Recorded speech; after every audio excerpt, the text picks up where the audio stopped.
The mobile app on your Alexa-powered smart speaker and on TuneIn, iHeart, and on Odyssey. From the Matrix Home Solutions studios, this is Chicago's Morning Answer on AM 560, The Answer.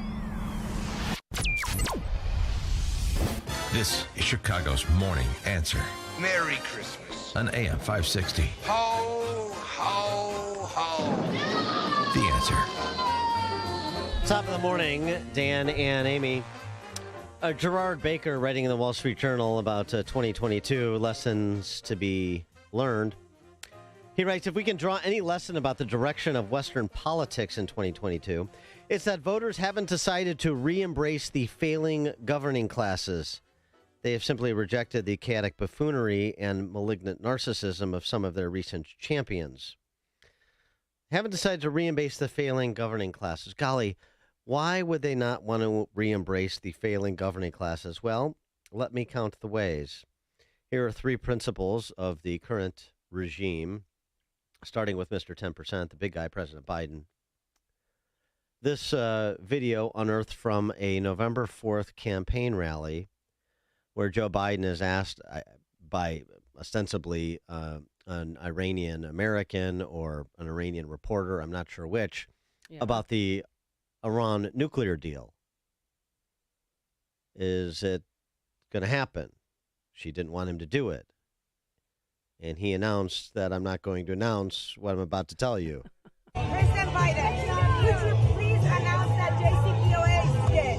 Can you just announce that? No. No, why not? No. A lot of reasons. It is dead. We're not going to announce it. Long story. We're going to make sure We just don't want any deals with the Mullahs. No deals. They don't represent. We aren't going to announce it. It is dead, but we're not going to announce it for a number of reasons. You just announced it. That's Biden. On like a signature piece of the foreign policy agenda of the Joe Obama 3 terms. God, he doesn't think sometimes before he speaks. Corinne Jean-Pierre, Oh, the White House spokeswoman for Mr. 10%, yesterday had this exchange with Jackie Heinrich of Fox News on Title 42. And the Title 42, I know the Supreme Court has put a pause on it, but Title 42 going away, the COVID-era regulation that allowed the federal government to repel people coming into this country based on public health. Listen to this exchange from between Heinrich and KJP, remembering that the Biden administration pursued repealing Title 42.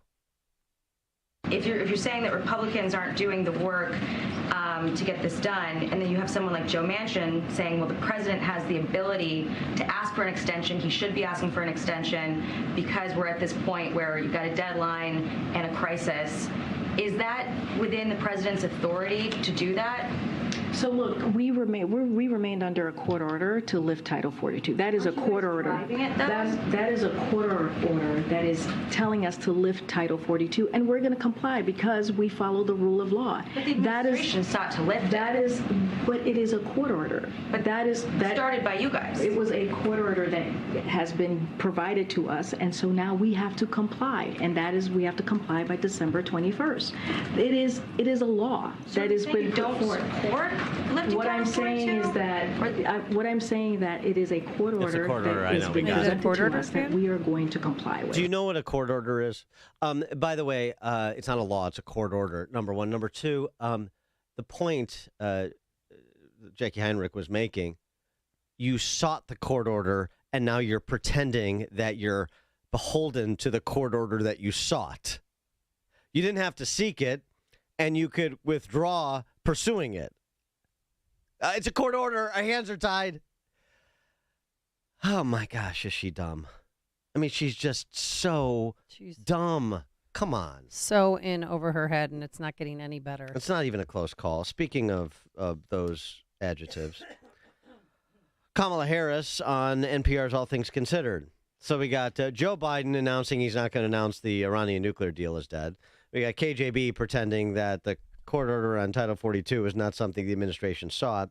And we got Kamala Harris against the backdrop of all of the Twitter files that have been dumped over the last several weeks. Kamala Harris on NPR talking about social media and social media companies. Oh, no. So what I would say about any social media site is this. I fully expect and would require that leaders in that sector cooperate and work with us who are concerned about national security, concerned about upholding and protecting our democracy, to do everything in their power to ensure that there is not a manipulation that is allowed or overlooked that is done with the intention of upending the security of our democracy and our nation. I mean, so the takeaway from all the information we have about federal law enforcement and intel agencies colluding at minimum with big tech companies, her takeaway from that is that's not strong enough. I would require them to do it. And you wonder why Gerard Baker writes, voters haven't decided to re-embrace the failing governing classes. God forbid if we ever do.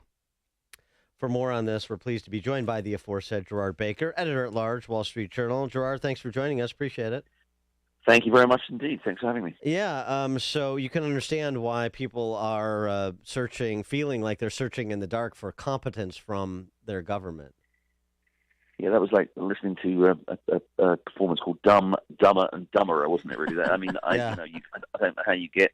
By the way, on Karine Jean-Pierre, I do wonder if there's any topic on which she's at all knowledgeable, because she clearly knows nothing about the economy. She knows nothing about the laws. You pointed out she knows nothing about foreign policy. It's a really, really strange state of affairs. Look, I mean, you are absolutely right, and I thank you for referring to my column. I did write in 2022, voters didn't not re-embracing those failed leaders. I think the problem, the thing that prompted that rather obvious point was a less obvious point, which is that we had a strange year this year electorally. I mean, we have a government. You're absolutely right. We have an administration that is incompetent and ideologically driven in a direction that I'm confident the vast majority of Americans do not want to go. They've messed up the economy. Inflation is an extraordinary mess, and the corollary of inflation is going to be probably a recession next year. As you point out, they can't seem to keep falling over themselves on whether it's the JCPOA, on foreign policy, on the mess in Afghanistan that they created, what they're doing domestically in terms of some of the stuff that Kamala Harris is talking about there with Twitter. This is an epically, picturesquely disastrous administration, I think. And yet, what happened in the midterm elections? Democrats basically won. I mean, let's not sugarcoat it. They increased their majority, and they got themselves a real majority in the Senate. They held Republicans did win back the House, but by the narrowest of margins, and thanks essentially to the kind of red wave that we got in Florida and to some extent in New York, which just tipped enough House seats over the line. And Democrats made seats in state houses and governorships around the country. So the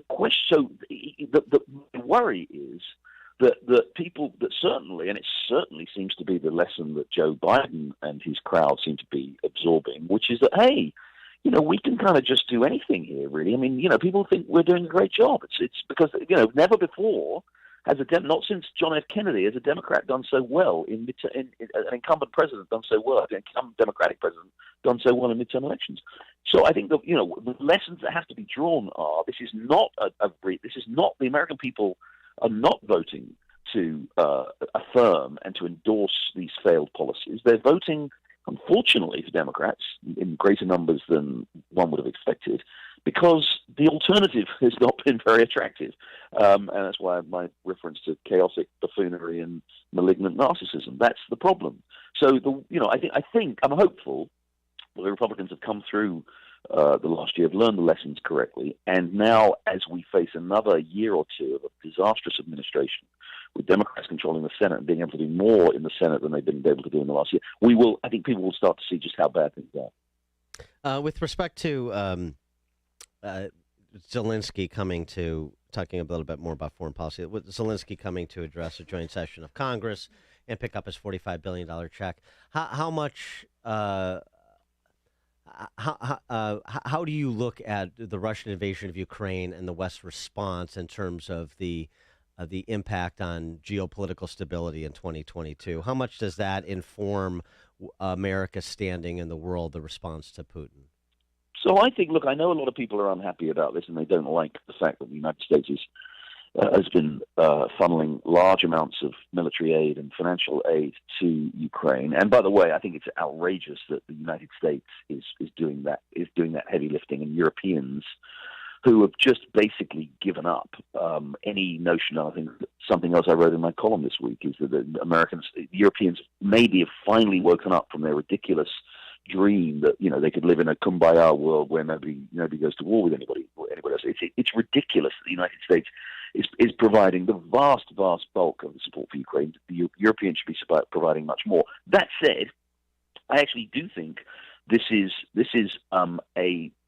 valuable and necessary. I think the damage that has been inflicted on Russia this year by the Ukrainians, thanks in large part to American American weapons and American material, is enormously important. It's we've gone. Vladimir Putin has been in power for 20 years, more than 20 years in Russia, and the longer he's been in power, the more he has expanded Russia's sway in the world, both through economic terms and in energy, but also most importantly militarily. He's invaded country after country. He invaded Georgia. He's invaded Ukraine twice. He has been messing around in the Middle East in ways that are unhelpful to us.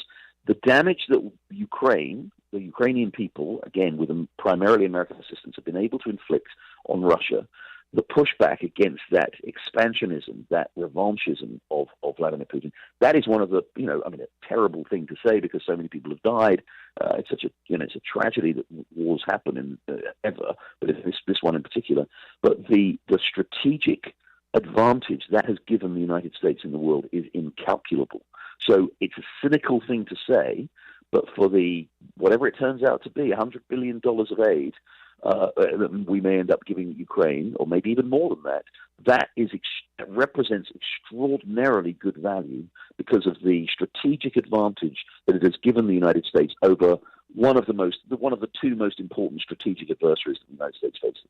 Well, why hasn't the Europeans done more? Were they just reliant on America and said, "Oh, they'll take care of it"? Yeah, because they don't. Yeah, I mean, first of all, their economy's in a terrible state, partly because they pursued bad policies, and particularly because they pursued terrible energy policies. They've, given up on fossil fuels or trying to give up on fossil fuels, which is an act of folly. Secondly, they don't have military. They don't really, except for the British, to be fair, and the French to some extent. They don't really have military capabilities either in terms of their own actual weapon, their own military forces, or in terms of their own armaments industry. They don't have they just don't, again, out with the British and the French, you just don't have that kind of capability. That is and by the way, and to be, whatever one may think about Donald Trump, and I've been very critical of Donald Trump, one of his important insights when he was president was to say to the Europeans, we're not going to pick up the tab all the time. We're not going to keep doing this. You've got to contribute more to defense, and particularly given the risk of war in your own continent, which of course has now come to pass, you need to do more. And unfortunately, they just don't. They've spent 50, 60, 70 years running down their own defense capabilities, and they just don't have the ability to do it. Only the United States, and I say on a smaller level, Britain and France, that have any sort of ability to do that. How Ukraine plays domestically here, it's just so interesting, this realignment where the left is now for foreign interventions and underwriting wars in faraway places with they're putting the Ukrainian flag on their Facebook page and so on and so forth. So they're there for basically blank check for Ukraine. They're there for blank check and no oversight for CIA and FBI. This is where the left is in this country, and so I'm thinking about that. And as we talk about these the domestic as well as the international and how it relates to domestic, and maybe with respect to the midterms, maybe we're trending in a place, at least right now in America, where it's going to be an 8 or 9 seat majority one way or the other in the House. It's going to be a couple seats one way or the other in the Senate. It's going to be very close races, a few tens of thousands of votes spread across a few states for president, because blue states are getting bluer and red states are getting redder, and the country's just that much more divided.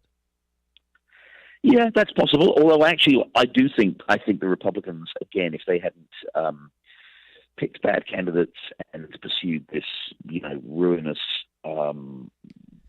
ruinous approach of, we've got to relitigate the 2020. We didn't lose the 2020 election, and it was all fraud and stolen, and that turned people off to an extraordinary degree. I think if it hadn't been for that, I think Republicans would have done a lot better. Look, Republicans actually won the popular vote in the House race by about 3.5 points, despite the challenges that they were facing. So. You're right. That's what I mean. But I mean, sorry to interrupt. But that's what I mean. The margins get bigger, but it doesn't change the balance. In other words, DeWine, DeSantis, Abbott. They represent, about 60% of that popular vote spread just in those three states, and so it doesn't really change the balance of power. You just see the spreads increase, the margin of error increase in these races statewide and even at the congressional level. Well, I mean, without getting into the weeds, I mean, some of that is partly. I mean, on the House side, part of it is because there are many more safe House seats thanks to redistricting, right? So it is, you're right. You need a bigger overall popular vote majority to produce a bigger majority in the House. But I would say, I mean, again, I push back a little bit. Look at what happened in Florida. Ron DeSantis, that is you'd say, we're a 50-50 nation. Yeah, it's true. But look, Florida's been a 50-50. Florida's been a purple state for as long as anyone can remember. It's been the swing state. Ron DeSantis won that state by nearly 20 points. Right. Now, that to me suggests that there is some, now I know part of that is inward migration from, people have come in. Although, frankly, one of the things people were concerned about was, a lot of inward migration has come from blue states like New York in particular down to Florida, and people were worried that might tilt the balance in Florida. But it was the other direction. It was red voters from blue states, as it turned out. Yeah, true. But the point is, this was an extraordinary blowout that he achieved in Florida, and I think there's a lesson in that. Look, and by the way, I'm not quite ready to jump on the Ron DeSantis bandwagon. I think he hasn't really been tested. I think he's a clever politician, but I think there's a lot of questions to be asked about how good he is. But just look at that record. He governed for 4 years. He won that state, remember, by a wafer-thin margin in 2018. He governed for 4 years in a populist, Trumpian, Trumpian way, but he just didn't have any of the nonsense and the buffoonery and the kind of malignancy that's associated with Donald Trump, and he won by 20 points. Yeah. So I think I'm not suggesting for a second that there's going to be a Republican candidate, DeSantis included, in 2024 who's going to win the election by 20 points. You're right, it's closer than that. But I don't think we have to have these endless knife-edge 50-50 contests. I think there is a hunger for competent government that represents Americans and actually stands for what America stands for and achieves things that and recognizes the greatness of this country and the greatness of the American people. I think there's a big majority out there for that, and we'll see. He is Gerard Baker, editor-at-large, The Wall Street Journal. Gerard, thanks as always for joining us. Appreciate it. Thanks for having me. Bye-bye. Thank you, and he joined us on our Turnkey.pro answer line. This is Chicago's Morning Answer. Santa's coming to town. Oh, my God. On AM 560. Santa here? I know him. The Answer. Is your prostate secretly being destroyed without you knowing it? All the ads for these prostate pills like Super Beta Prostate, Saw Palmetto, ProstaStream, Prostagenics, and others want to know which pills work and which are garbage? Now you can. Get a free copy of the new guide, Prostate Secrets, that pulls back the curtain